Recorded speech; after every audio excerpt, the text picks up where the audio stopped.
बिस्मिल्लाहिर्रहमानिर्रहीम। बिस्मिल्लाहिर्रहमानिर्रहीम। अस्सलाम वालेकुम, मरहबा। फूड फनगामा में कहते हैं आपको बहुत बहुत खुश आमदीद। फूड फनगामा है फ़न एंड टेस्ट का ख़जाना, जहाँ बनती है नई नई रेसिपीज़ आपके लिए रोज़ाना। तो फूड फनगामा के किचन में आज हम बना रहे हैं आपके लिए बहुत ही मज़े की और बहुत ही झटपट से बनने वाली शाही खीर। तो ये शाही खीर की रेसिपी इंशाल्लाह आपको बहुत पसंद आएगी। स्टार्ट करते हैं रेसिपी को। यहाँ पे ले लिया हमने 2 टेबलस्पून टोटा चावल, जिसको हमने बहुत ही अच्छे से धो के इसके केमिकल्स और डस्ट को रिमूव कर लिया था और फिर इसको अच्छे से सुखा लिया था और थोड़ा सा इसको रोस्ट कर लिया था। और अब हम इसका पाउडर बनाएंगे।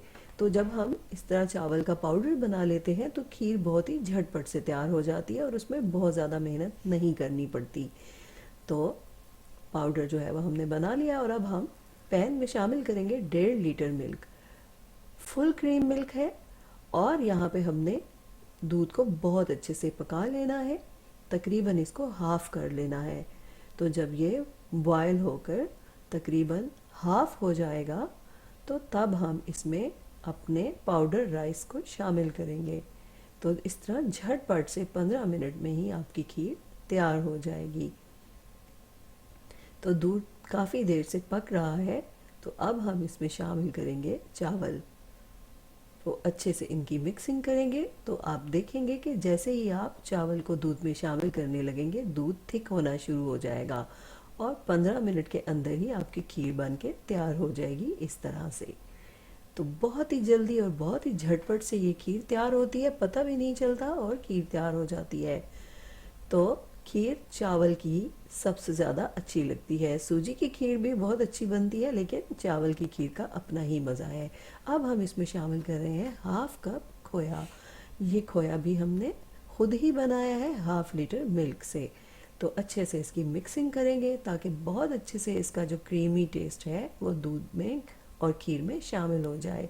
तो 1/2 कप चीनी शामिल की हमने, आप अपने टेस्ट के अकॉर्डिंग जितनी चाहें शामिल कर सकते हैं। बहुत अच्छे से इसकी मिक्सिंग करेंगे। और अब हमने क्या करना है कि इसमें ज़ाफ़रान शामिल करना है। तो ज़ाफ़रान को हमने भिगो दिया था दूध में 5 मिनट पहले। तो इस तरह से हमने इसको दूध में भिगो दिया था। तो 5 मिनट गुजर चुके हैं इसको भिगोए हुए। तो अब हम देखते हैं कि इसकी क्या कंडीशन है। तो ये देखेंगे बहुत ही अच्छा कलर आया है ज़ाफ़रान का। और अब हम इसको इसमें मिक्स कर लेंगे। ये ज़ाफ़रान ऑप्शनल है, अगर आप ना भी डालें तो खीर बहुत अच्छी बनेगी। अब इलायची पाउडर शामिल किया है, बहुत अच्छे से इसकी मिक्सिंग कर लेंगे। तो खीर हमारी देखें बिल्कुल तैयार है। अब हम इसको डिश आउट कर लेंगे। तो आपको अगर बहुत ज़्यादा थिक कंसिस्टेंसी पसंद नहीं है तो आप इसको जल्दी से भी उतार सकते हैं चूल्हे से।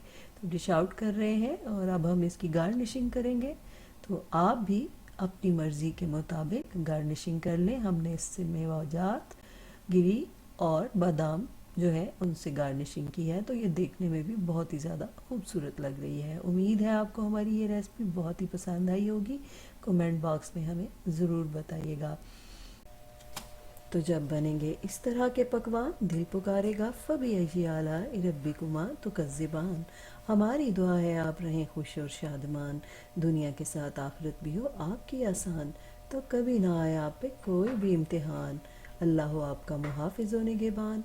फूड फनगामा इंशाल्लाह हाजिर होगा लेकर नई रेसिपी, नया उन्वान। फूड फनगामा की रेसिपीज़ को लाइक कीजिए, शेयर कीजिए और फूड फनगामा को सब्सक्राइब कीजिए। इजाज़त चाहते हैं। अल्लाह हाफिज़।